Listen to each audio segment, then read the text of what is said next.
Let me ask you a question. Oh, I did the wrong overlay. Let me ask you a question. How will you improve the world? That's the subject of this Queer Money follow-up. This is number 14, covering Queer Money Podcast episode number 14, on which we talked with Steve Bolinger, the founder of Development and Gardening, on how he's changing the face of Africa around the world. So how will you improve the world is our question to you. This is a really informative episode that we're going to elaborate on here. But before we kick that off, if you don't mind, please giving us a thumbs up on this podcast, subscribe to this YouTube channel, and so that you don't miss any future of these daily Queer Money follow-ups, please set your notifications for this YouTube channel so that anytime we start a live that you get a notification. Right. Remember, we are doing these lives every single day for the foreseeable future. We know that you will be able to join us for some of them, and we want to make sure that you get notified when we are going live, and you can then pop on in case you have any questions or want to join us. So what's Development and Gardening? Well, Development and Gardening started as a small nonprofit in Uganda to help HIV/AIDS patients, actually grow their own food, because hospitals in Uganda, at least 10 to 15 years ago, were so poor that the hospitals themselves often couldn't feed their own patients. And so if family members couldn't help feed their sick family members, or if they were ignoring them, or if they were ignoring them, them, knew that they were HIV positive, they just disassociated themselves. Exactly. So they would, patients would unfortunately starve to death. So they came up with a way for patients to start developing, doing their own gardening. And what that did was spawn a whole new industry in Uganda, whereas, as David mentioned, some of these ostracized individuals in Uganda who has HIV and AIDS, who were considered less than, suddenly were growing their own food, and they were able to monetize that and grow their own businesses. And so suddenly these were becoming influential people in Ugandan society, and in fact they were so influential that the Ugandan president had hired many of them to help build a garden at their residence, which we thought was quite interesting. So we talked with our friend Steve Bolinger, who was the founder of Development and Gardening, because we wanted to figure out how did he actually make this happen. It's kind of challenging to start your own nonprofit, and especially to do something that's so influential, so far on the other side of of the world for most Americans. So we kind of had a discussion about how this came about. Yeah, Steve had a very interesting story about how he started off in the world of finance and had this fantasy or dream of moving to New York and basically being the Wolf of Wall Street. Right. I guess he had that dream of wanting to be the high-powered stockbroker, making lots of money, being able to have all the things, and really have that quote-unquote A-lister gay life. Right. He wanted to be one of those people that was really looked up to, that people aspired to be. He wanted all of the things that came with that. And I think it was interesting. He started out in Kansas. He grew up in Kansas and then moved to Wichita, where he went to school and then started doing this work in day trading, then moved to Denver, and then things started to change, not only because the economy kind of had some issues and the business that he was working in basically shut down, but he started to see a change in himself and wanting different things. Yeah, so he eventually moved from Denver to San Diego, started to bartend, and had this dream of traveling around the world, and eventually saved up enough money to travel around the world for an entire, his plan was to travel for an entire year. He eventually only ended up traveling for 9 months, mostly because he was inspired because he wanted to do something more. He wanted to help the world, provide some more value. Long story short, he joined the Peace Corps, and while he was in the Peace Corps in Africa, he realized that there were this whole society of neglected individuals struggling with HIV and AIDS, and it was affecting a lot of people, not just their local LGBT community who are in the closet there, obviously, but a lot of straight folks as well, and he wanted to figure out a way to help them. So he came back, he terminated his time in the Peace Corps, came back to the United States, did some digging around and thinking, and decided to create what eventually became Development and Gardening, where they're helping these individuals grow their own food and then eventually monetize that to grow their own business. So, what we thought the money quote from this particular interview for us was when Steve said, "When you start doing what you're supposed to do, things fall into place." And we thought that was very powerful because he said when he finally realized what he wanted to do and he started to take the small steps to execute on that, things just kind of opened up to him. He was able to easily open up his nonprofit. He was able to he was able to get all the legal stuff taken care of, and then he was relatively easy for him to raise his first $40,000 at seed money to get started, mostly from friends and family that he had all across the country, but predominantly in Kansas, Denver, and San Diego. Yeah, and what was very interesting, when you think about this quote where he said, when you start doing what you're supposed to do, things fall into place. A lot of us try things. We try a lot of different things, and it seems like we're struggling, right? We're struggling at this, we're struggling at that. Maybe that's an indication from the universe, or maybe from just our own abilities, that this isn't what we're quote unquote supposed to be doing.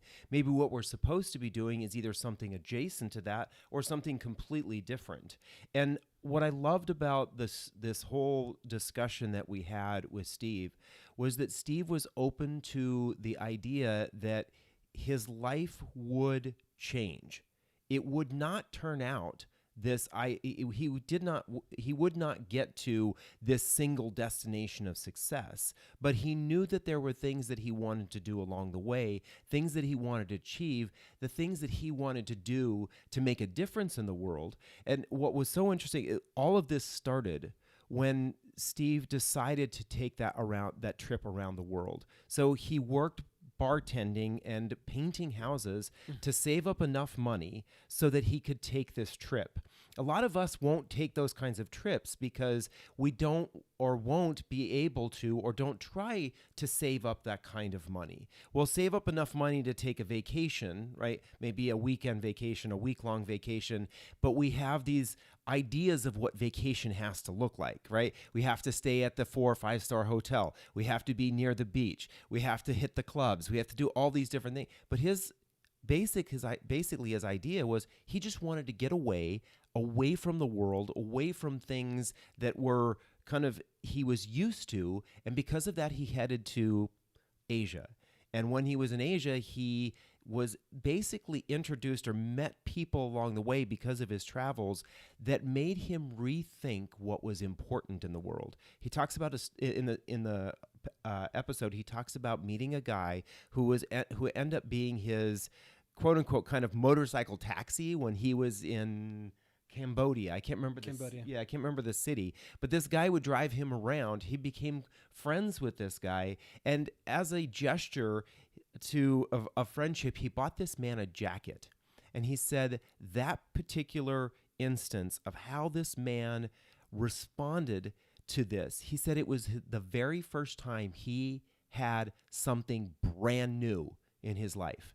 Here's a man who is old enough to ride a motorcycle and take people around basically as a taxi. It was the first time in his life that he had something that he could wear that was his, that was brand new. Everything before that was used, hand-me-downs, something old, right? And it was that moment when he saw how this man had the pride and appreciation for this thing that made him think again about the society that we live in here in the United States and how he wanted to help change the world.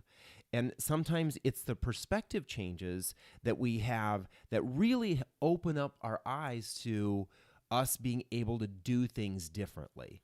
Yeah, I think there's two elements I think working here against most Americans, but specifically gay men. I think it's that we're told that this is the way things are, right? You don't go on for 9 months to 12 months on trips around the world into scary places that aren't safe, according to U.S. News, and you don't do things that are outside the norm, right? You go, you graduate, you get a real job, you stay in that job, and that's sort of the American way. You get 2 weeks of vacation. That's sort of the American way, and then on top of that, when you're a gay man, you're kind of like we're forced to have those kinds of paradigms.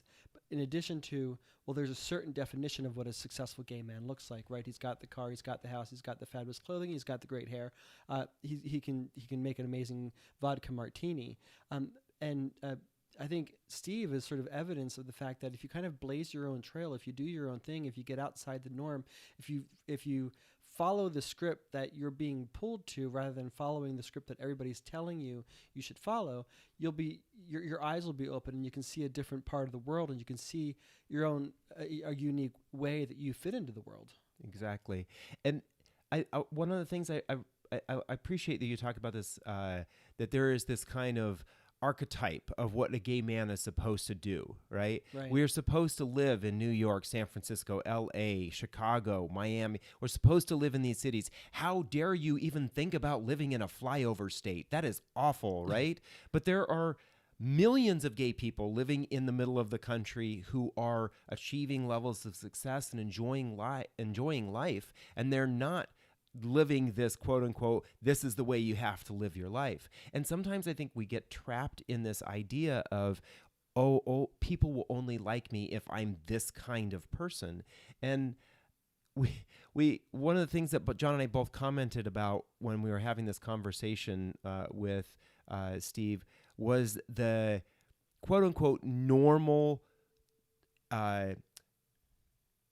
organizations that go into places like Africa and or they go into third world countries and they try to make change, right? And he said that one of the reasons they were so effective was because they weren't like the rest of those organizations. These organizations that are based in the big cities. Somebody hops in a white truck, typically like a Range Rover or a Land Rover, and they drive for hours out into the desert or out into the surrounding villages. Right, the villages, do their work for a couple of hours, then they go back to the city. And he said basically that is this kind of model that really doesn't get involved and really doesn't help people. And what he said was they were so effective because they really basically became one of the people. He said you eventually get along and you figure out how to enjoy your life without having indoor plumbing, without having all of the things, right? And he said he got used to being able to take a bath out of a bucket, right? Out of a sponge bath, out of a container or a pan. And he said, but what was so fulfilling was what he was doing, what he was seeing going on in with the work that he was doing. Yeah, I think the sense I got from him was that very often these larger organizations who are trying to help those in Africa who need the help, it comes across as a little bit disingenuous because it's these white people arriving in these white trucks that are going from these fancy organizations from the city out into the villages. They do their work for a while, or they do their assessment. They get in their car and they go home and they sleep in in their like 700 count bed sheets. Whereas he and the other folks from development and gardening were actually living with the community. They were benefiting from the work that they and the community were working on, and they were kind of all sort of equal, and that's sort of why they connected better with people. And I think very often we get comments and feedback from folks who say, I can't do that. That's not. I'm not capable of that. And I think there was a quote that one of the members of the group of development and gardening shared with Steve about the second year that they were in Uganda, and he said, quote, "I didn't think that we could do this. It was almost like outside the realm of possibility that this sort of success of this organization was even possible." And something sparked in me when I heard that particular quote, because I thought to myself, there's a similar quote from Anais Nin who said, "We don't see the world as it is, we see the world as we are." And I kind of had a twist on that, where I thought, how we see the world defines our limitations. And I think a lot of individuals sort of, the way they see the world, they think, that's not for me. That's not something that I can achieve for whatever reason. Maybe it's all the sort of baggage that we bring from childhood. Maybe it's because of the paradigms that are forced on us as we grow up and we get into adulthood, and we think that there's just a certain way of doing things, as we talked about earlier. But if we sort of, as Steve showed, if we get outside our norm, if we shake things up a bit, if we stop following what the crowd says, we might start to see that there is a different world. We might actually build a different lens for ourselves, and then we can start to see maybe there's actually a different way that I fit in this world, and there is a way that I can personally, in my own way, shape or form, help improve the world. Yeah. It is interesting that I think that we get stuck with the limitations. We get stuck with the limitations that we had put on us by society, by our parents, by Our community. right. And well, I think that first it starts with maybe our family, religion, politicians, school. We get stuck with those kinds of limitations. They kind of saddle us with this is what you're capable of doing, right? You're a man, or you're a boy, or you're a girl, so you have to do this or that. You're gay or you're straight, so you have to do this or that.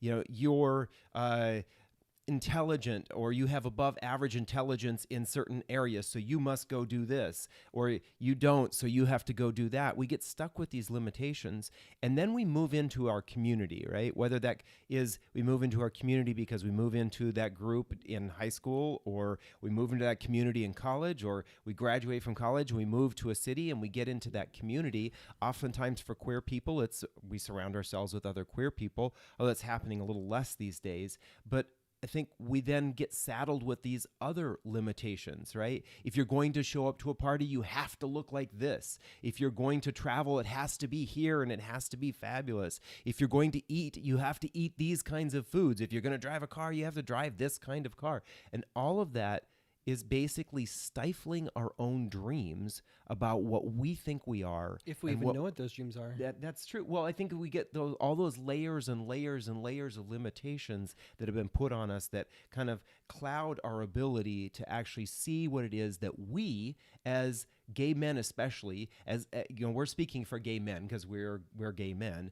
I think as gay men, we see we don't see past the limitations, or very rarely do we see past the limitations. And then, like you said, if we ever see past the limitations, then we think to ourselves, oh, I can't do that, or we can't do that, or that's not allowed. And we just basically need to give it the finger and say, no, I'm going to do what is best for me, and I'm going to go out and get the success that I want, not what Instagram, the gay community, mom and dad, all of the others, whatever it is that they want, go out and find and get the success that we want. Yeah, as you're talking, it reminds me of the 4 agreements, where he talks in the very beginning of the book that all these made-up things are imposed on us. And ultimately, from his view and his heritage's view, is that there are basically 4 agreements in the world. And then if we're able to sort of get beyond that, then we can sort of see what it is better, see what our purpose in the world is. And if we're here for a purpose, then whatever it is that we are meant to do, when we start doing it, as Steve said, things will start to fall in place so that it actually makes achieving those goals a lot easier. So when you start doing what you're supposed to do, things just fall into place.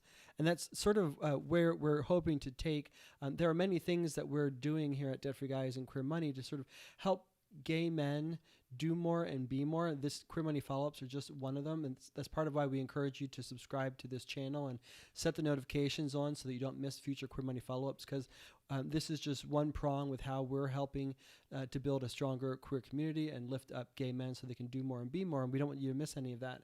But it's exciting to think that Steve, to me, sort of shows that there is another way to be a gay man, right, that we don't often see, especially in media, that we don't often see. But there is another way for us to be, and that other way can actually maybe provide not only more value for the world in general, but provide with us with a better sense of self-actualization and enlightenment that we often talk about. Yeah, and the other thing is it isn't a lifetime commitment, right? When you decide to do something different, you maybe end up doing it for a year, or maybe you do it for a couple of months, or maybe you do it for 6 years. I think that's what's in Steve's case. He came back from being in Senegal the first time when he was working in the Peace Corps and was on this path to deciding about how to create this nonprofit that would go back to Africa and help build these gardens, build these this nonprofit in Africa, but it was after like 6 or 8 years that he said it was time for him to move on. And so remember that when you're thinking about doing something different, do it until you don't want to do it anymore, right? You don't have to do anything, right? Forever. Right, exactly. But when you do get that passion or inspiration to do something, go after it. But remember, it doesn't have to be the rest of your life. Well, and I think that's another paradigm that a lot of us suffer with, in that, you know, we're raised when we're first in sports, you can't quit, you can't quit, you can't quit. And then when you get your job, you know, I think we still have this paradigm in America today, despite everything that we've had that has happened to our economy several times over, is that you're supposed to find a job and stay there for life, even though your employer has no interest in keeping you for life. We as employees are expected to sort of be there for life, either by our employer or by our parents or society in general. And I think, you know, as Steve mentioned in this episode, he said he started to get indications that, you know what, I'm no longer the best person for this job. Someone else actually is the best person for this job. So if I actually want to not only serve the world and serve the Ugandan community, but also to keep development and gardening continuing, then I need to sort of step away and let somebody else take over. So thank you for joining us for another Queer Money follow-up. We look forward to seeing you tomorrow when we do Queer Money follow-up 15. I can't believe it. When we talk about the 6 considerations queer couples forget when family planning, and family planning is very important for the LGBT community. Here is your Queer Money follow-up from this particular episode. If you can, we encourage you to please go over to reaplife.org and donate to development and gardening. Any amount helps, and their website is reaplife.org. Then let us know in the comments below, or in the Queer Money Facebook group, how you plan to improve the world. We'd love to continue the conversation and see exactly what your goals and how you plan what your goals are and how you plan on changing the world. Then give this video a thumbs up, subscribe to this channel. Again, set notifications on so you don't miss future Queer Money follow-ups, and we will see you tomorrow.